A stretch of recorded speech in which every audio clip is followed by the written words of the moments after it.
కాంగ్రెస్ ప్రభుత్వంపై కేసీఆర్, కేటీఆర్, హరీష్ రావులు మాట్లాడుతున్న మాటలను ఖండిస్తున్నామన్నారు ప్రజామిత్ర ప్రోగ్రెసివ్ డెమోక్రసీ ఫ్రంట్ అధ్యక్షులు కొరివి వేణుగోపాల్.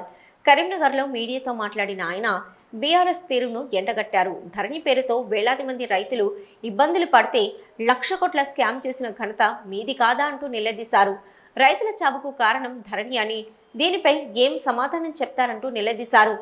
టెలిగ్రాఫ్లకు వ్యతిరేకంగా ప్రతి ఒక్కరి ఫోన్ ట్యాపింగ్ చేసి బ్లాక్మెయిల్తో కోట్లాది రూపాయలు వసూలు చేశారన్నారు. ఫోన్ ట్యాపింగ్ పేరుతో పోలీస్ శాఖను, ధరణి పేరుతో రెవెన్యూ శాఖను భ్రష్టు పట్టించిన ఘనత కేసీఆర్ దన్నారు. తెలంగాణలో కరువుకు కారణం బీఆర్ఎస్ పాలకులేనన్న కొరివి మీ మాటలు నమ్మే పరిస్థితుల్లో తెలంగాణ ప్రజలు లేరన్నారు. అధికారం ఉన్న దగ్గరికి పోవాలనే విద్యను నేర్పించింది నువ్వేనని, ఇప్పుడు అధికారంలో కాంగ్రెస్ ఉంది కాబట్టి నీ పార్టీ ఎమ్మెల్యేలు కాంగ్రెస్లోకి వెళ్తున్నారన్నారు. కరీంనగర్ కాంగ్రెస్ ఎంపీ టికెట్ ప్రవీణ్ రెడ్డికి ఇవ్వాలని కోరారు.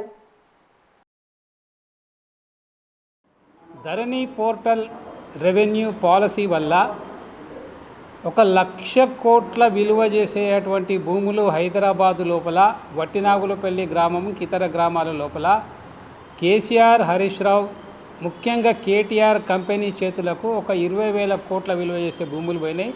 టోటల్గా మొత్తం తీసుకుంటే 1,00,000 కోట్ల విలువ చేసే భూముల స్కాము జరిగింది.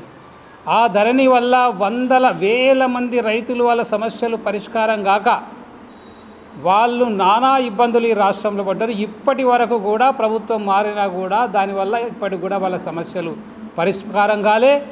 చాలామంది రైతుల చావులకు కారణం ఈ ధరణి అయింది. దాని మీద ఈ ముగ్గురు నాయకులు ఏం జవాబు చెప్తారని చెప్పి నేను అడుగుతా ఉన్నాను.